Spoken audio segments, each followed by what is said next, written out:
It was a day that sparkled with possibility yet felt shrouded in the deepest shadows of my past.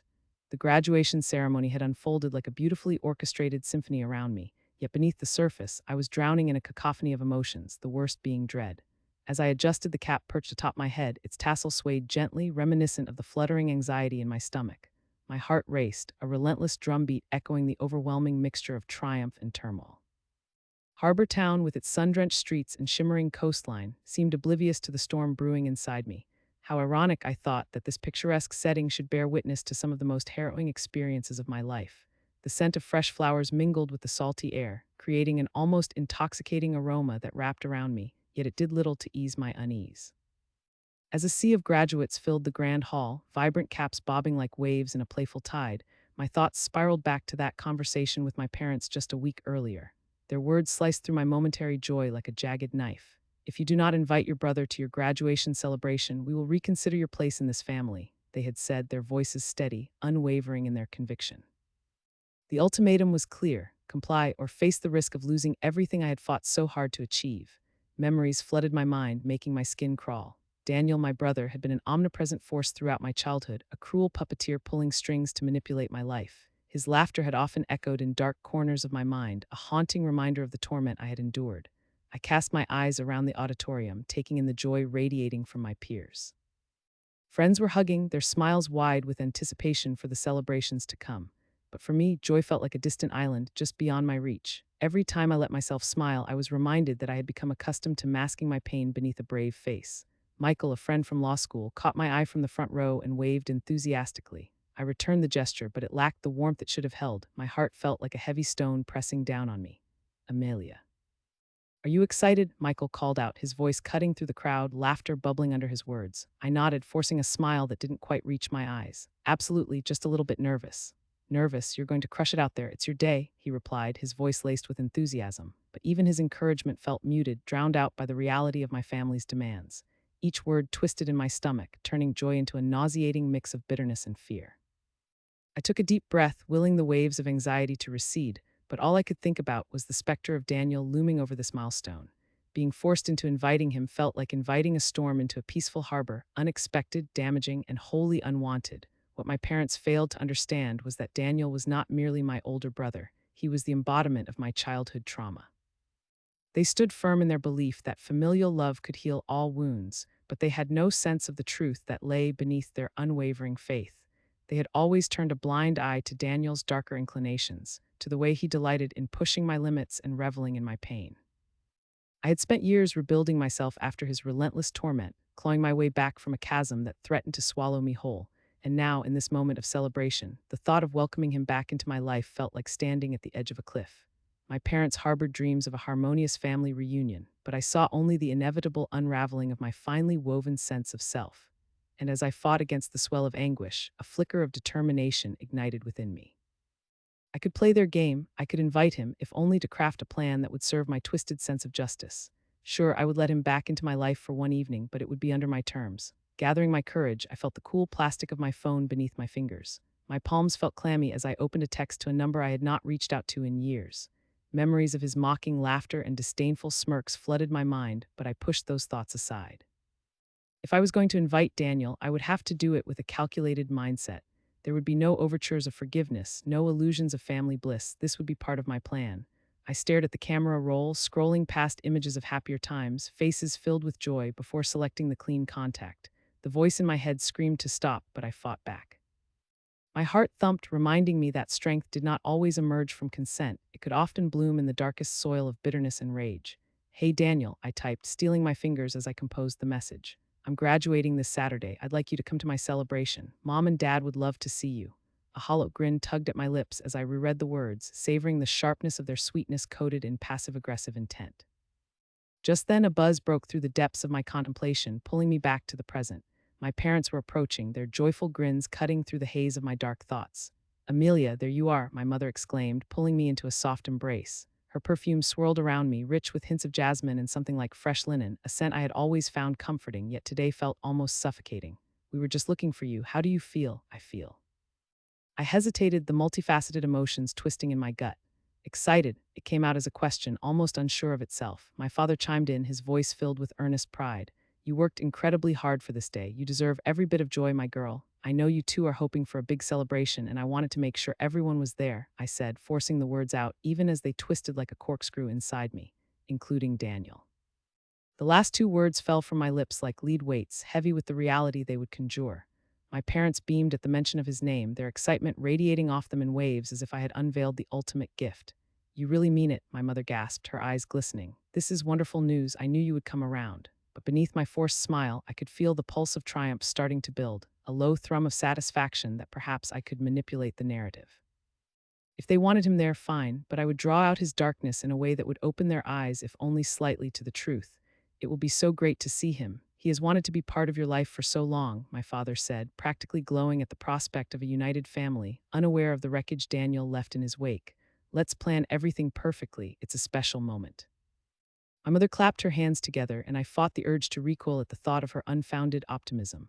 I felt like I was standing in a masquerade ball, but I was the only one not wearing a mask.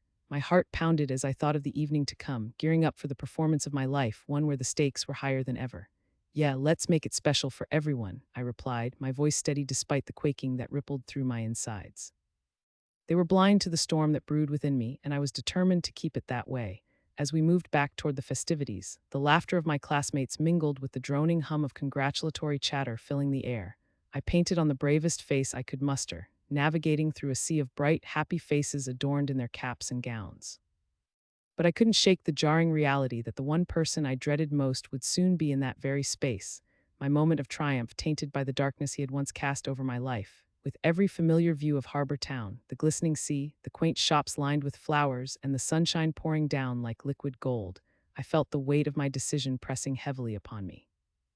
A single choice often harbored 1,000 consequences. My innocent graduation celebration was about to morph into something far more complicated. "Amelia, come take a picture with us," shouted Jessica, another friend from law school. I turned to see her waving me over, her camera ready to capture this monumental occasion. "Coming," I called back, forcing a smile that felt more like a mask. I stepped into the circle of friends, snapping photos and pretending for a moment that everything was perfect, that I was the person everyone believed I was. Their laughter tangled around me like a veil, and for just an instant I tried to forget the darkness that was only a heartbeat away. But as I posed for the photo, my mind wandered back to Daniel, picturing his familiar smirk as he sauntered into my celebration. I could hear the laughter that echoed in his presence, the heavy air thick with tension, the chilling way he had once captured the hearts of our parents while I faded into the background. Today was meant to be mine, a triumph over years of sweat and tears. The world outside was bathed in brilliant sunshine, but inside of me I felt like a storm was brewing, ready to unleash chaos. And I was poised to unleash the vengeful wave of my plan. I could see it now, the way it would all play out, how I would expose the truth of my brother without seeking vindication. Today was only the beginning, a prelude to a much larger confrontation I could finally control. As I snapped back to reality, a renewed fire ignited within me. I refused to be swept away in a current that had always threatened to drown me. My heart still ached with uncertainty, but I found a sense of resolve. They wanted Daniel, fine. I would invite him back into my life, but not so much as a brother. Today marked the resurgence of my narrative, and I would wield it like a sword. As the sun dipped lower in the sky, I watched the shadows stretch across the ground, mirroring the darkness that lingered behind me. I felt ready to dance with the storm, to stir the memories that had caged me for so long. On this day of celebration, I silently vowed to reclaim my power. Whatever it took, I had designed the celebration like a general strategizing for the perfect battle. It was not just a graduation day, it was my moment of reckoning, a chance to turn the tides. The venue sparkled with vibrant flowers, carefully positioned in every corner as if they were sentinels watching over my long-fought victory. Each banner burst with colors. Shades of blue and gold danced with the sunlight that filtered in through the windows, mimicking the waves gently lapping at the shores of Harbor Town. The congratulatory words scrawled upon them felt like an elegy for the past I was ready to bury. I could hardly believe I had come this far in my journey through law school, overcoming pain and trauma, especially with my brother lurking like a ghost behind every joyful moment. The clunky sound of high heels echoed as guests flitted around in excitement, their laughter bubbles against the canvas of celebration. My parents, blissfully unaware of the storm I had orchestrated, buzzed around helping to arrange the last few decorations. I marveled at how their joy inflamed the atmosphere, how they laughed, reaching for flowers and glancing back at me with such pride. Did they believe their love could erase the reality of my past? I smiled, forcing away the shadow of my brother's influence that threatened to slip into my day. As I prepared to walk across the stage to receive my diploma, I took a deep breath, letting the lively music and shuffling papers swirl around me. The fluorescent lights above flickered like a glimmer of hope, illuminating the faces in the crowd. Each face radiated pride, but nothing prepared me for the sight that caught my eye. There he stood, like a thunderstorm poised to ruin the sunniest of days, Daniel. He loomed at the edge of the crowd, his eyes fixed on me with an unsettling intensity. My stomach twisted violently, that familiar feeling swirling like a maelstrom as memories flooded into my mind, the anger, the shouting, the bruises. I had spent so long escaping his grip, working meticulously to sever those chains that seemed to wrap around my spirit. But here he was, the embodiment of all that pain, ready to disrupt the day I had meticulously planned to be the crowning achievement of my life. But I remembered my plan. I had to stand my ground. With a resolve fueled by months of preparation, I straightened my spine, plastered on a smile, and marched forward. The lights gleamed brightly on the stage, announcing my name.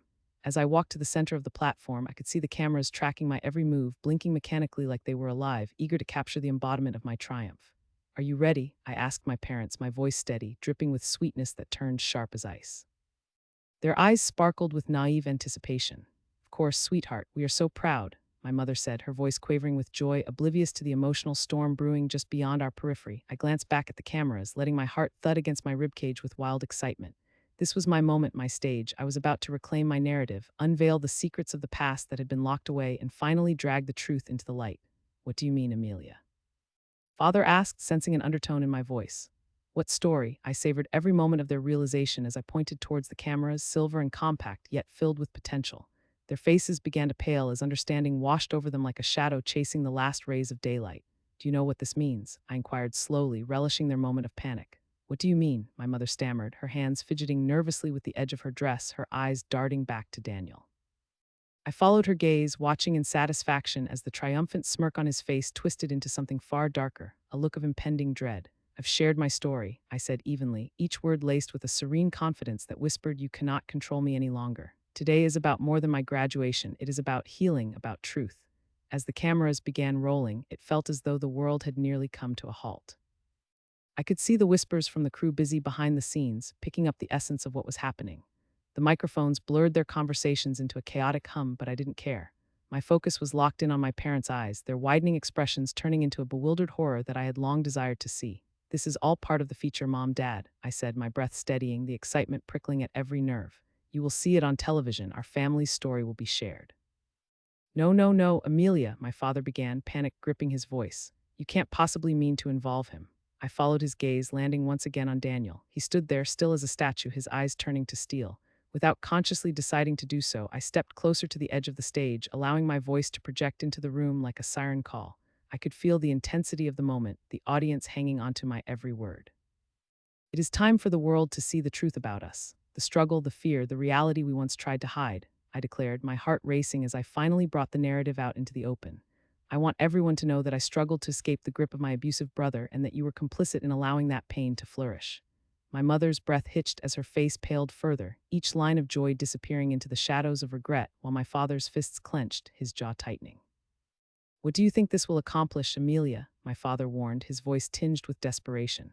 "Your brother, he's family. We have to protect our own." I clenched my jaw, feeling a mixture of anger and triumph stir within me. "No, Dad, you thought family was about protecting blood, but I learned that family should also be about truth and safety. This is about my journey. It is about exposing the lies and darkness that shrouded our home." "I didn't hurt you," Daniel finally shouted, stepping closer, his voice a raspy whisper of rage. "You don't realize how hard I tried to protect you, how much you pushed me away." I shook my head, disbelief brimming within me. "You think this is about your version of protection? You don't understand. You don't have the right to dictate how I feel or what happened to me."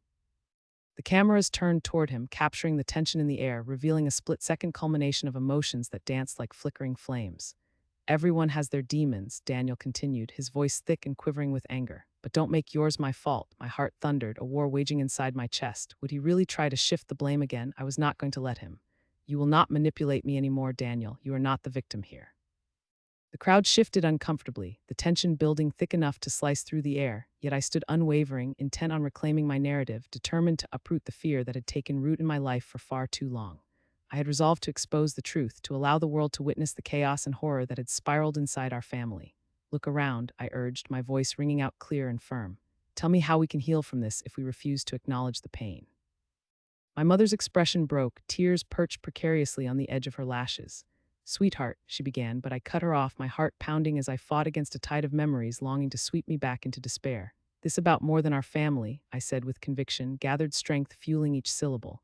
It is about the countless others like me who feel suffocated by silence. It's about standing up and finally telling the world no more. Daniel's expression morphed into something inscrutable as the realization planted itself firmly before him. It was almost pitiable how desperately he tried to cling to his remaining shred of control, yet this day was not about him. It was about reclaiming joy and acceptance for myself. The light of truth illuminated far better than the shadows of lies that had marked our history. I am done hiding, I proclaimed. Today I emerge victorious. The cameras flashed like fireworks, catching the moment of transformation that reverberated through the room. The vibrant decorations glittered at the edges of my vision, blurring together, yet I did not waver, my focus sharpening into focus, hitting like a steady clap of thunder, still echoing amid the turbulent storm. The room erupted into whispers, a ripple of burgeoning realization surged through the audience. My truth was unshackled, tangible in the crisp air that now carried an urgency of its own. I stood finally free, reduced not to the darkness of my past, but rising into the brilliant sunlight of my future. It was indeed a moment etched in time, and I would relish every exhilarating second, for I was no longer an unwilling part of a tragedy but an aspiring symbol of triumph.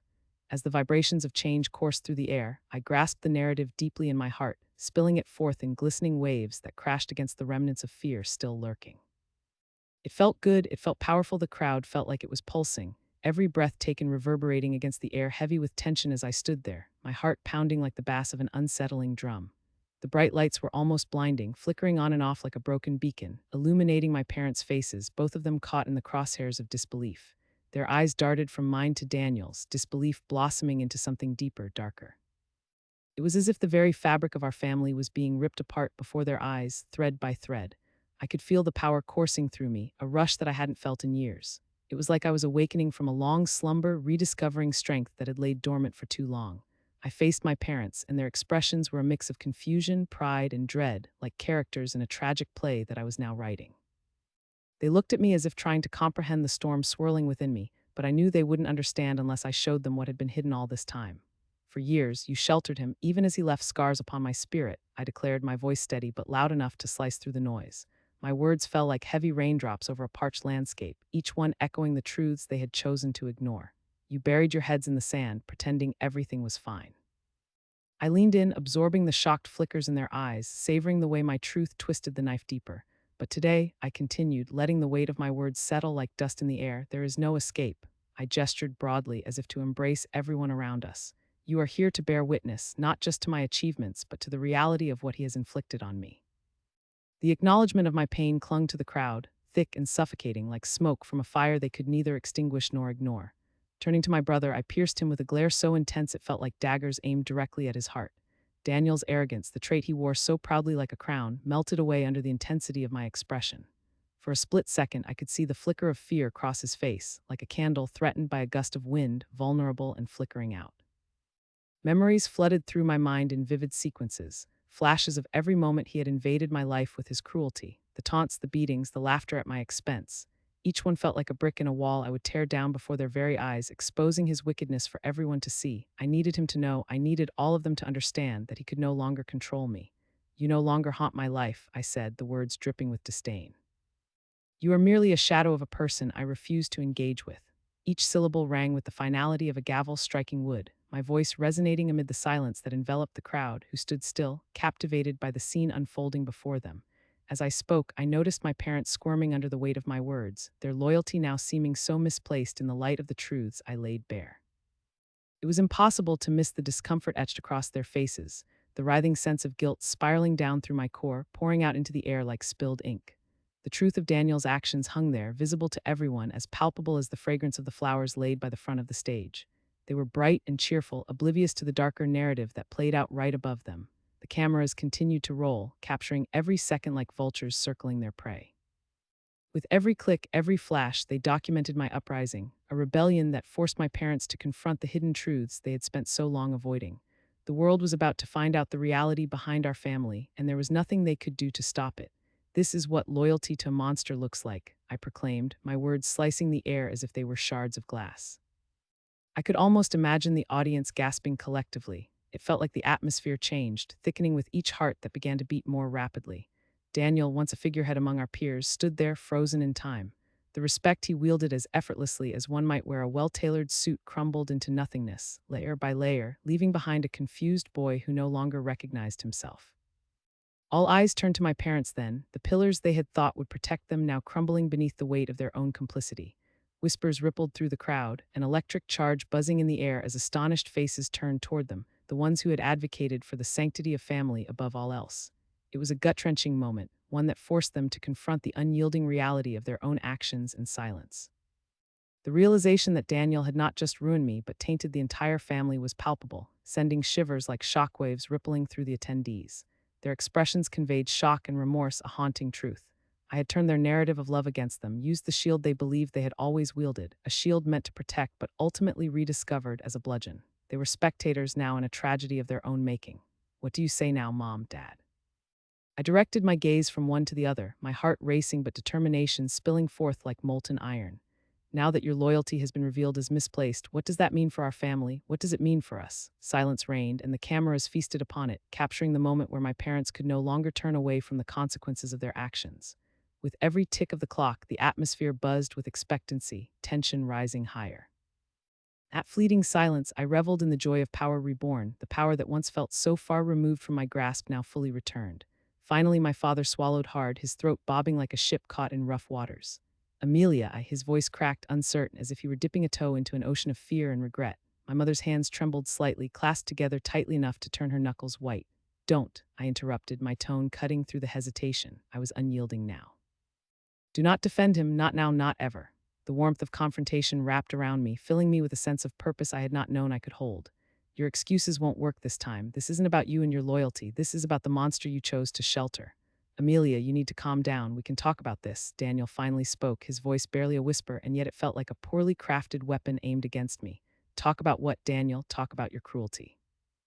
All the times you thought it was okay to bleed me dry emotionally because you wanted to feel strong. I could feel the full weight of every shared moment heavy in the air, encircling us like a noose. You want to talk about how it felt for you, don't you? But what you have to understand is how it felt for me. You stripped me bare, left wounds that festered inside me, sabotaging every attempt I made to be someone worth knowing. Daniel shifted, twisting his mouth as if he had just bitten into something sour.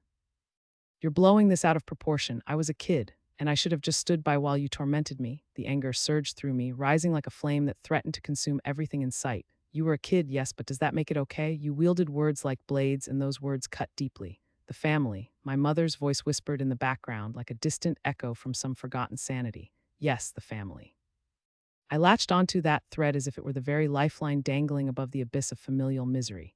A family that you allowed to become a breeding ground for pain and fear. Where was the love, the protection? Instead, it was all swept under the rug, just like every other sacrilege you didn't want to see. I loved you. We both did, and we tried to. It's not enough. I thundered back at them, feeling the energy build, filling the spaces around us with an unspeakable force. Trying isn't enough when you completely overlook the destruction he has caused. With every word, I felt chains forming and breaking, a visceral uncertainty unraveling itself before our audience. My brother, who had once seemed untouchable, was reduced to a quivering child lost in the chaos of reality. The stronghold he had created for himself began to disintegrate as everyone began to see him for what he was, a coward hiding behind a veneer of dominance. More cameras clicked. More flashes illuminated the growing rift between us. I could feel it, every heart in attendance taking a breath, feeling the heaviness of the moment. Would they finally understand? Would they see the cost of loyalty to a monster when the truth pierced through the haze of denial? As the echoes of my voice hung in the air, I felt both frightened and exhilarated. This was my moment. This was the reckoning. I wanted this for myself, for every moment of suffering I had experienced, and for every tear I had shed in silence. I wanted the truth to hang heavy in the air, forcing my parents to acknowledge it fully because the truth mattered. The truth always mattered. I had the power now, and I would not let it slip away. I stood there awaiting their response, the world around me fading, focusing only on what was truly at stake. My freedom as the cameras finally ceased rolling, a stillness enveloped the venue, a symphony of confusion and realization resonating within my heart. The extravagant decorations that once felt thick with expectation now felt superfluous, like the celebratory balloons that floated defiantly above, an empty shell of a celebration. Whispers hung in the air, an eerie echo of disbelief that transformed the crowd into a living, breathing creature, gasping for understanding. I stood tall amidst the silence, feeling an exhilarating mixture of empowerment and vulnerability course through me like a drug. The sensation was intoxicating, It was as if every fiber of my being had been unshackled from the weights of the past. My parents' sense of pride unraveled into a tangled mess of disappointment. Their facade had crumbled into shattered pieces. I could see the weight of their complicity bearing down upon them, and it ignited a fire within me, a fire that burned fiercely and consumed the shadows of self-doubt. Instead of me begging for the family I once longed for, it became crystal clear that they longed for a version of me that they had failed to nurture. Family, as they had promoted it, meant nothing without love and compassion, I thought, my heart beating loud and defiant in my chest. I felt a sense of catharsis wash over me. This was my moment of liberation, my redemption. I whispered to myself, "You did it, Amelia. You fought back." The words felt like a mantra, reverberating in my mind. I could almost hear the triumphant echoes of my quiet rebellion as they danced through the air around me. What once choked me with anxiety, the suffocating expectations and challenges imposed by my family and Daniel, began to shift within me, transmuting into raw energy, fueled by resentment, hurt, and finally this glorious liberation. The aftermath felt surreal, yet so achingly real my senses heightened. Each color of the fabric draping the tables seemed more vibrant, the air more charged. Daniel vanished from the crowd, his invitation having done little more than expose him for who he truly was. In the dim lighting, I caught a glimpse of my reflection in a nearby glass panel, the light framing me like an ethereal being. My eyes were fierce yet gentle, the way a lioness looks as she protects her cubs. I'd long played the part of the meek and compliant, but tonight I was anything but. In that one moment, I had become untouchable. My parents, burdened by their shame, approached me hesitantly, like two lost souls seeking comfort in a storm. "Amelia, we never realized. We thought if we brought you all closer." My mother trailed off, her voice shaky, emotions flooding her eyes and spilling over like a river breaking free from a dam. There was a tremor in her words, a palpable vulnerability that made me realize she too had been caught in the restrictive web of expectations. I felt a flicker of sympathy, yet it quickly dimmed under the weight of their previous choices. "You wanted to close the distance with a poorly set table." I retorted, each word dripped in equal parts bitterness and clarity. "You didn't realize, it was all so obvious to me. Could you not hear my voice screaming for authenticity while drowning in your twisted version of love?" My voice broke slightly, the anger and sadness weaving through the tension in the space between us like thick fog. "We thought it would help mend things, bring us together as a family," my father interjected, his brow furrowed with confusion, the innate paternal instinct in him struggling to understand my perspective. "You have to see our side. We were trying to help." "Help how?" I challenged, my heart racing. "By keeping me locked in a cage of your creation. What kind of help is that?" I took a deep breath, gathering my courage. "I cannot afford to sacrifice my peace for blind loyalty any longer." Blind loyalty. "It's merely a guise, a trick that binds us, and I won't fall for it anymore." As I spoke those words, a wave of relief washed over me, each syllable loosening the grip of anxiety that had held me captive for too long. Their silence confirmed they now understood my resolve. They looked at one another, words unspoken but sentiments shared, wrestling with the truth I had laid bare. The very foundation of familial bonds was now fractured. Accepting the truth would mean redefining our relationship entirely, and the uncertainty of that future loomed heavy in the air around us. My mother stirred, her eyes reflective pools of sorrow. "What can we do? How can we mend this?" It stung to hear her vulnerability, to see the tears glistening in her eyes, yet my heart remained unwavering. Perhaps they finally grasped how deep my wounds ran. Perhaps they finally realized that family required deeper roots than just shared bloodlines. I took a step back, creating distance, separating my heart from the weight of their guilt. "You can start by listening to me, by understanding that I am not just an extension of your dreams. I'm a person with my own story, my own battles, rooted in my individuality, not by what you want me to be." My voice held a tinge of steel, but I could feel the tremors beneath, wobbling under the growing weight of my heartache. Their regret washed through them, morphing into an understanding, a realization that family must be nurtured with care and honesty, not forced connections. "You're right," my father finally admitted, his voice thick with sincerity. "We've failed you in ways we couldn't see," he confided, glancing at my mother, who nodded solemnly. "I never wanted that for you," my mother whispered, the weight of her words hanging in the air. "We thought by setting everything up just so you would flourish, but instead we built barriers." Their vulnerability felt strange, a sharp contrast to the faded sheen of their prior perception of control. Yet even in that chaos, it did not make it easy for me to forgive. My graduation celebration transformed from a day sullied by dread to one of strength. A moment that could have echoed with shame turned into my anthem of bravery. I was a graduate, yes, but I was more than that. I was a scarred survivor who had reclaimed her voice, reclaiming everything they had stripped away from me in the pursuit of their want. As I walked away from the crowd, head held high, I could feel the undercurrents of shifting energies, ripples that would take time to settle. I knew the battle was far from over. I still had to navigate my relationship with my parents, who had chosen a path of ignorance for far too long. But I carried with me a sense of purpose and strength that buoyed me, armed with the knowledge that I would never again compromise my peace for anyone, Stepping into this new chapter, I felt like a phoenix rising from the ashes. I had confronted them, fought for myself, and walked through the flames of my trepidation and hesitance. In this unexpected twist of fate, I found my voice, a resilient symphony of self-love, independence, and defiance. I allowed myself the moment to bask in that empowerment, letting the warmth of clarity wash over me, reaffirming my choices. As the sun began to set over Harbor Town, painting the sky in hues of hope, I took a deep breath, filling my lungs with the sweet scent of freedom. I stepped outside, the air cool against my skin, the fading light casting long shadows that danced around me. I was ready to embrace this new version of myself. With every shadow I left behind, I forged ahead into the brilliance of possibilities, breathing life into a future where transparency was welcomed, where love was unconditional, where I could finally belong to myself. As the sun dipped below the horizon, painting the sky with hues of orange and purple.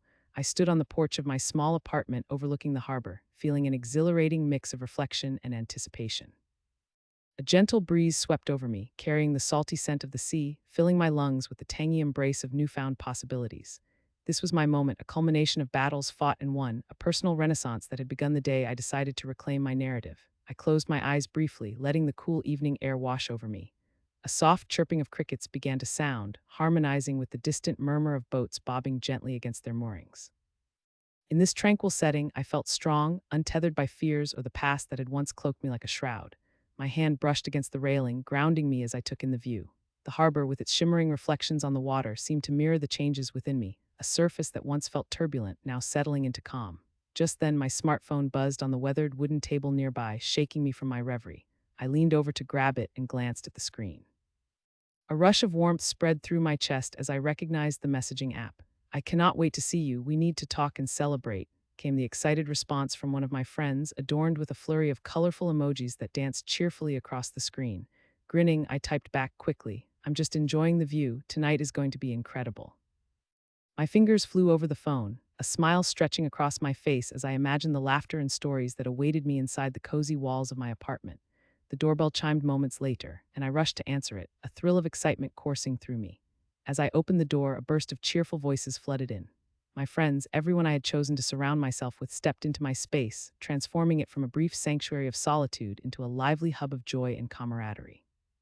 "Surprise!" they shouted as they poured in, arms open wide, filling the room with warmth and laughter.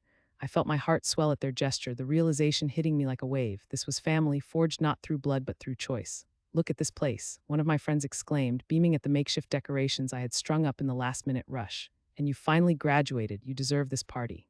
"Absolutely," another friend chimed in, lifting a bottle of sparkling cider.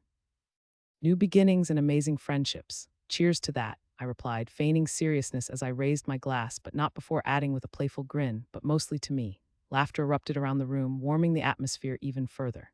As we mingled, I took a moment, stepping back to gaze at the faces surrounding me, their eyes shimmering with excitement, their spirits alight.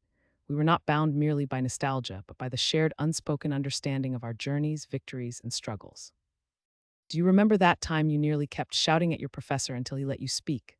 One of my friends teased, the memory sparking more chuckles among the group. "Hey, I was standing up for myself," I retorted, laughter spilling from my lips. "Besides, it worked. I got a good grade. You took control of your narrative," another friend said, lifting her glass once more. To Amelia, who no longer lets anyone push her around, the words resonated with me heavier than expected. I felt a wave of emotion swell, and for a second my voice caught in my throat. It was more than just a compliment. It was acknowledgement of my struggle, the battles that had led me to this very moment. I took a sip of the sparkling cider, the fizzy bubbles dancing over my tongue as I savored the taste of freedom, of rebirth. As the night wore on, laughter echoed within my apartment as stories flowed freely. Each tale shared was a feather added to the wings of my newfound identity. I discovered something profound amidst the laughter. My life was no longer defined by the painful past, but rather by the vibrant tapestry woven from every moment and person around me now. "Remember last month's March?" one of my friends said suddenly, eyes wide with anticipation. "You were incredible up there. Thank you. It was nerve-wracking," I confessed, recalling the shaky start, but how it had propelled me to speak fiercely for causes I believed in. "I never thought speaking out would feel like such a release." "See, you are a force," someone replied with a nod of encouragement. As they painted the night with memories, some old and others new, I could feel pieces of my former self melting away, replaced by strength and resilience. Conversations shifted towards dreams and futures, and I felt the fire igniting within, an urge to not just exist, but to thrive. Days quickly morphed into weeks, and in the back of my mind, the topic of my family loomed. I had ventured into uncharted waters, slowly navigating the rocky terrain of rebuilding connections with my parents. It was unsteady at first. Each conversation felt as sensitive as a fragile bird in hand. But as I learned to establish boundaries, I found a new rhythm. There was a growing sense of accountability on their part, something I had longed for. It felt radical, love without conditions, like rays of sunlight piercing through the clouds. Amelia, my mother said one afternoon on the phone, her voice steadier than I remembered. We need to talk about how things have been between us. My heart raced with mixed emotions.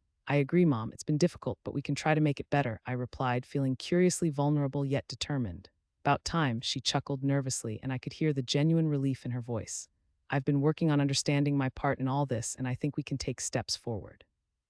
Together, we took tentative steps towards rebuilding trust, a cautious venture filled with moments of hesitation and vulnerability.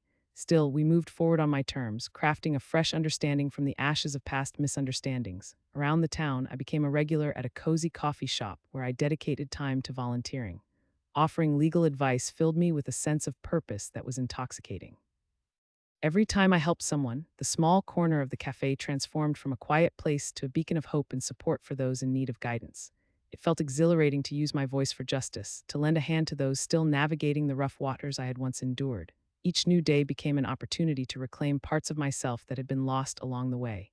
I was no longer just surviving, I was truly living. And for the first time, I no longer felt isolated from the life I dreamed of, but intimately connected to it.